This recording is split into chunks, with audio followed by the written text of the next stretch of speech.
No epicentro de uma crise ambiental que se espalhou pelo mundo, o presidente Jair Bolsonaro conseguiu chamar a atenção também pela linguagem incomum que usou para se dirigir a chefes de nações amigas. Como se não bastasse, usou as redes sociais para endossar um comentário ofensivo à primeira-dama da França, Brigitte Macron. Depois recuou e tirou o comentário do ar, mas o estrago já estava feito. A atitude do presidente Bolsonaro viralizou rapidamente e provocou reações, especialmente na Europa, onde se realizava a reunião do G7, grupo dos países mais envolvidos do mundo em Biarritz. Nem a ousadia do presidente francês, que sugeriu internacionalizar o debate sobre a Amazônia, despertando a repulsa do governo, militares e de parte da população, conseguiu esconder o desconforto do mundo político e diplomático com a linguagem presidencial. Pouco antes de os incêndios na Amazônia chamarem a atenção do mundo, o presidente já havia posto em dúvida dados científicos do INPE, demitido seu diretor, suspeitado de ONGs que atuam na área e até acusado governadores da região de conivência com crimes ambientais. Um presidente pode falar o que quer e como quer, pode atropelar a liturgia do cargo. Quais podem ser as consequências para o país? Bem, para debater esse assunto, no nosso estúdio no Rio de Janeiro, convidamos o conselheiro do Centro Brasileiro de Relações Internacionais, o embaixador Marcos Azambuja. E aqui em Brasília comigo, o ex-presidente do Supremo Tribunal Federal, Carlos Aires Brito, e também o senador Cid Gomes, do PDT do Ceará. Muito obrigado pela presença de vocês. Eu vou direto ao Rio de Janeiro para saber do embaixador Azambuja. Na relação diplomática, a palavra presidencial pode tudo? O presidente pode falar tudo? Ou é preciso ter alguns cuidados, embaixador? Olha, a resposta é clara, não pode. Um presidente está limitado pelo decoro, pela sobriedade e pela cortesia. Ele não pode ofender, ele não pode usar uma linguagem chula, ele tem de ser respeitoso da sua própria nação e dos outros. E nesse caso há um agravante, que é a descortesia a uma senhora que se sentiu ofendida por referências que, embora não tivessem partido dele, foram endossadas por ele. Portanto, a resposta simples é não. Um presidente não está desobrigado dos deveres da cortesia, da gentileza e da boa educação. Eu pergunto ao senador Cid Gomes, na política, quais as consequências? A gente viu o presidente colocou em dúvida, chegou a questionar a participação de governadores, até mesmo em relação aos incêndios, queimadas na Amazônia. A gente viu também o presidente falando também das ONGs, levantando suspeitas em relação a ONGs. Qual o reflexo disso na política? Eu penso, Camarote, que o presidente Bolsonaro ele padece do pecado original da discórdia. Né? Ele foi eleito e a sua carreira, que é recente como um homem público com atuação nacional, embora já traquejado no Rio de Janeiro, é pautada na negação, na polêmica e na ausência de propostas. Né? Então, isso, a meu juízo, é o que eu chamo de pecado original. E eu imaginei até que, quando eleito, ele pudesse mudar o seu estilo. Um presidente tem o dever de ser o presidente de todos os brasileiros, por mais que ele tenha sido eleito por uma fração que apostava em algumas negações que ele proclamava.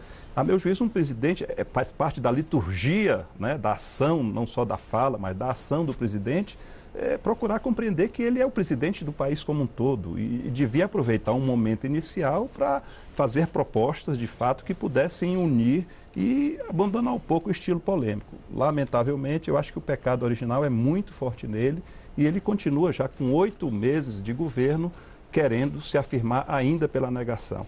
Isso trará consequências graves para a nossa economia. A gente vai poder falar mais sobre isso aqui. E à luz da Constituição, ministro Aires Brito? Pois é.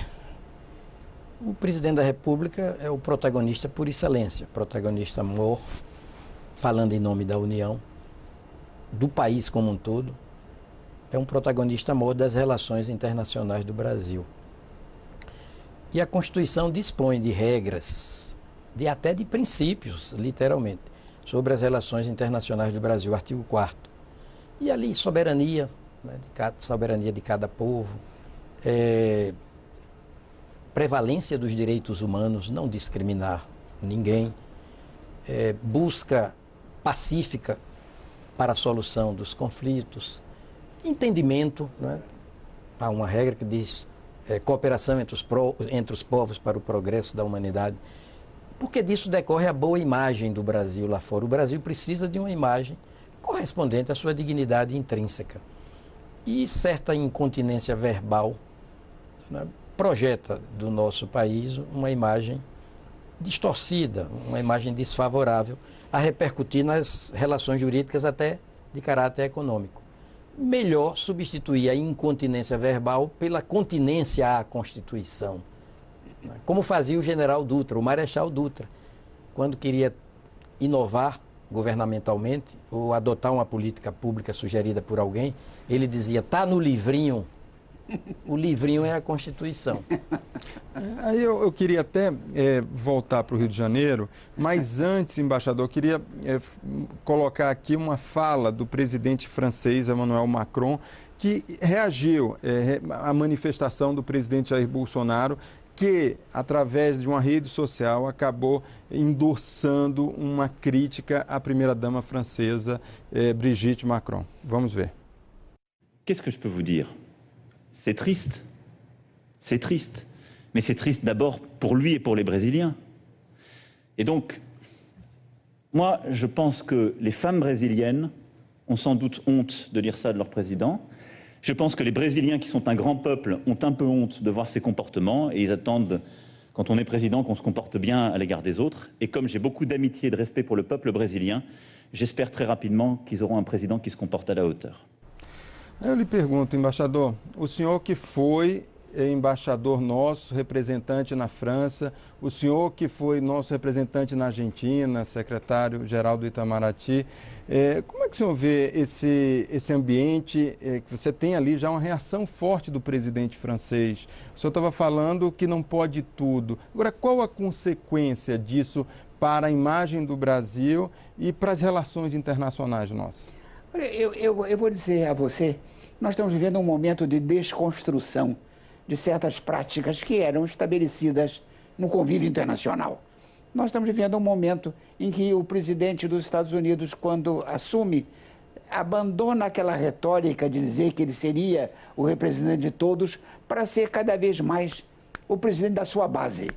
Nós saímos de uma fase em que um presidente, ao chegar, pretendia ser, ou devia ser, o representante de todos, para o momento em que o presidente hoje insiste em ser apenas o representante de alguns, de modo que isso gera uma turbulência. Nós estamos diante de um fato novo no convívio internacional, que é o abandono de certas regras que eram consuetudinárias, eram habituais, o não ofender, o ter cuidado com as palavras, o decoro, a continência verbal, ou, como disse o ministro, a continência constitucional. Nós perdemos essas boas práticas.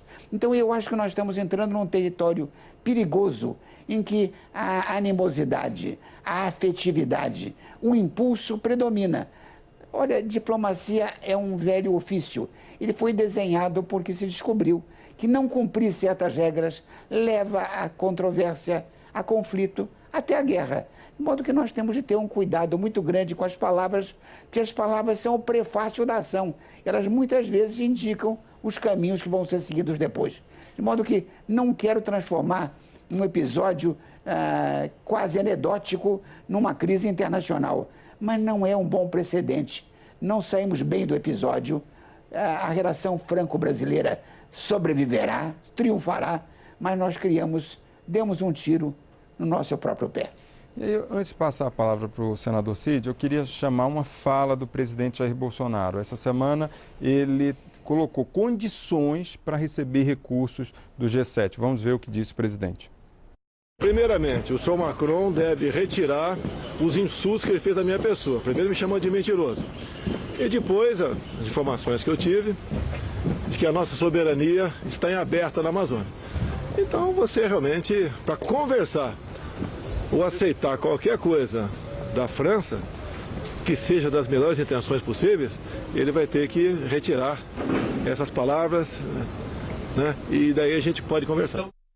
Aí eu pergunto, senador, como é que fica do ponto de vista, a gente já falou um pouco da diplomacia, mas a gente viu ali governadores precisando, reclamando e solicitando recursos, o Brasil necessitando nesse momento de queimadas na região amazônica, né, para combater, um pouco que vem poderia estar ajudando, mas não, você tem ali uma questão de uma disputa estabelecida com um dirigente, um presidente estrangeiro, e isso daí atrapalhando até mesmo esse combate aos incêndios na Amazônia. Bom, eu sou do tempo ainda que você pedia para alguém lhe pedir desculpas para você dar o dinheiro para ele. Pedir que alguém peça desculpa para receber é só nos tempos agora de Bolsonaro. Quer dizer, brincadeiras à parte, isso é uma questão muito séria, porque é reincidente o presidente.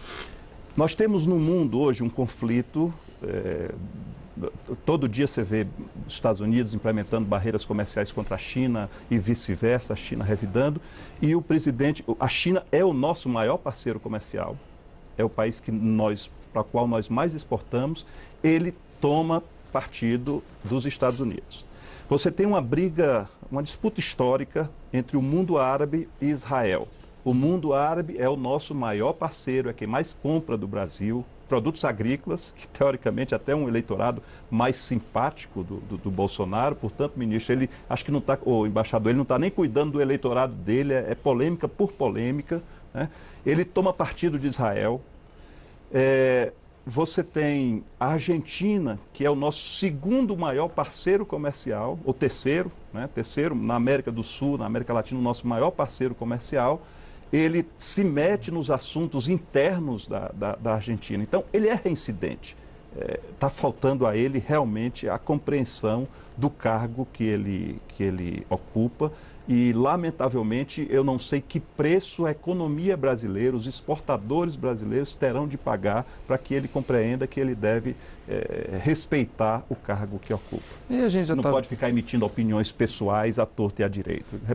Fica as opiniões pessoais para o âmbito familiar da casa dele, mas como presidente ele deve ter um comportamento que respeite aquilo que é a tradição, que o embaixador já fez referência. A diplomacia brasileira, isso não é por ser bonzinho, não é porque a gente quer ser objetivo, a gente não quer tomar partido e isso prejudicar os nossos negócios com o estrangeiro. E aí, ministro, eu lhe pergunto, a Constituição, ela dá algum limite?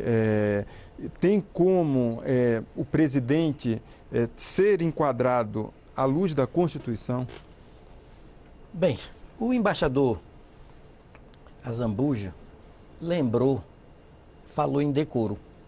Decoro é um dos conteúdos do princípio eminentemente republicano, do princípio da moralidade. Está na cabeça do artigo 37 da Constituição. A moralidade tem vários conteúdos. Probidade, por exemplo, sobretudo a administrativa, boa-fé, apego à palavra empenhada, decoro.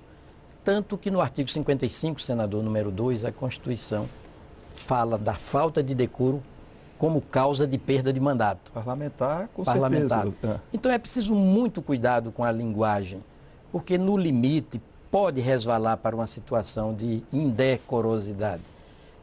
E há outro princípio constitucional que deve mesmo balizar a fala de todo agente público, é o da impessoalidade. Não personalizar as coisas.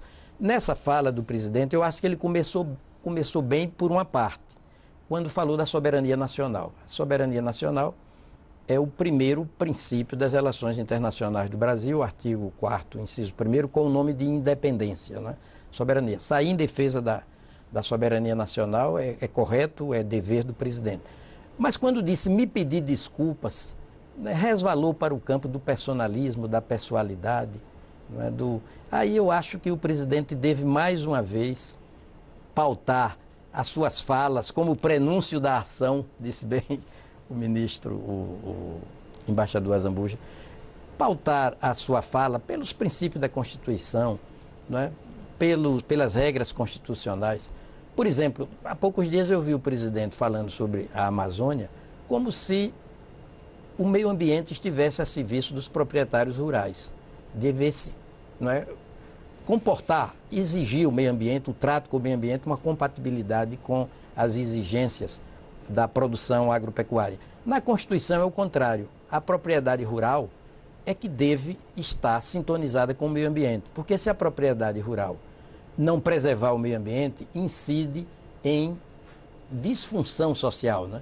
Deixa de cumprir sua função social. E se expõe até a desapropriação por interesse social, é indenizável mediante títulos da dívida agrária, não em dinheiro, por ofensa ao meio ambiente. Falou da questão indígena, também por um modo equivocado. A Constituição é indigenista, a Constituição é antipreconceituosa, a Constituição é ambientalista. E o presidente faz pronunciamentos constantes, não é, que indicam um andar de costas para a Constituição. Eu me permito até dizer, é preciso cuidado para que não haja um constituicídio, não é, um assassinato da Constituição ao longo do tempo. Eu acho que ainda há tempo para resolver as coisas, para se enquadrar, mas que o artigo 78 da Constituição seja respeitado, né? O presidente da República tomou posse perante o Congresso Nacional, né, sob o compromisso de quê? Está aqui na Constituição, está aqui no livrinho. Manter, defender e cumprir a Constituição. E o senador falou do bem de todos, promover o bem de todos. Está ali no artigo 78. E está no artigo 19, número 3.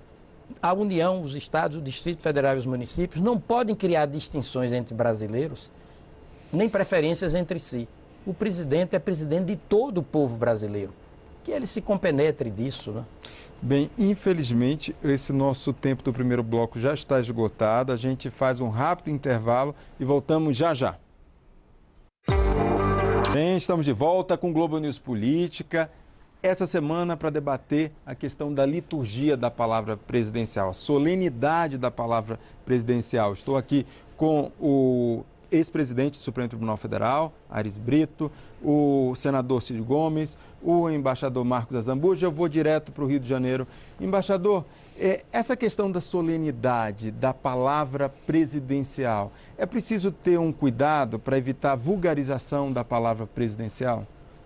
Sem dúvida, porque a vulgarização leva ou precede o desrespeito, o tratamento desrespeitoso de uma função que, mesmo quando você tem diferenças com o seu ocupante de prioridades filosóficas, merece o respeito que decorre da própria função. De modo que essa sobriedade, esse cuidado com a palavra é um reforço daquele respeito que nós devemos todos à função presidencial. Ajuda a respeitar mais, ajuda a convocar a sociedade inteira a ver naquele que fala o seu chefe natural, aquele que a expressa com mais legitimidade. Portanto, a linguagem não é apenas um ornamento nesse caso, é um ingrediente essencial para que o discurso tenha convicção, tenha gravitas, tenha a capacidade de convencer e de explicar que quem fala é o chefe de uma nação, em nome dessa nação, portanto, com toda a carga de solenidade e de autoridade que a função carrega. E quando o presidente, senador, coloca em dúvida até dados científicos, como é que fica essa questão da credibilidade mesmo? E quando ele fala em nome do país? É a conduta dele. O que eu tenho procurado aqui alertar é que o mal, o dano que isso causa não é só na imagem, não é só no descumprimento de preceitos, princípios constitucionais, são coisas objetivas. O Brasil não consegue fechar suas contas com o exterior se não for pelo agronegócio, pelas vendas que nós fazemos para países que estão doidos para encontrar uma desculpa, para impor barreiras para o Brasil.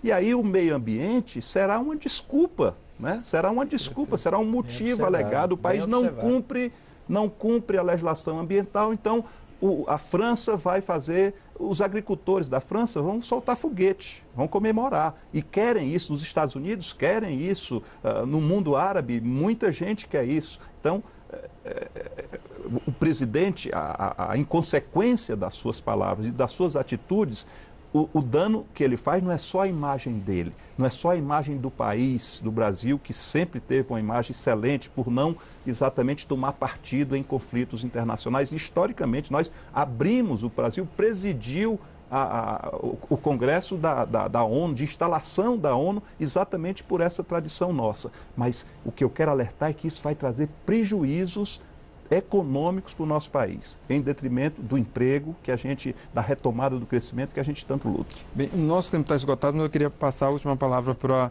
o ministro Aires Brito. Pois é. Eu vejo tudo pelo prisma da Constituição, se o tema é versado por ela. Ali no artigo 37 da Constituição, há 5 princípios republicanos: legalidade, impessoalidade, moralidade, publicidade e eficiência. Então, a fala do presidente da República deve seguir nessa diretriz. É preciso aplicar a lei por um modo moral, é preciso aplicar a lei por um modo impessoal, é preciso aplicar a lei por um modo público transparente, é preciso aplicar a lei por um modo eficiente. Não tem sido eficiente para os interesses até comerciais do Brasil esse tipo de fala mais à solta, desabrida, incorrendo em incontinência verbal não raro.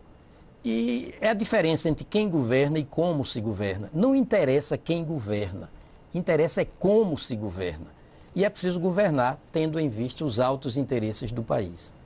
Bem, infelizmente o nosso tempo já está esgotado, mas eu acho que foi um debate substantivo para uma questão que está todo mundo comentando hoje no país. Então, eu acho que ficou um ponto de reflexão. Eu queria agradecer mais uma vez ao ministro Carlos Aires Brito, ex-presidente supremo, ao senador Cid Gomes, do PDT do Ceará. Queria agradecer mais uma vez ao nosso embaixador Marcos Azambuja, que representou o Brasil na França, mas eu queria agradecer especialmente a você, assinante, que nos acompanhou até aqui. Na próxima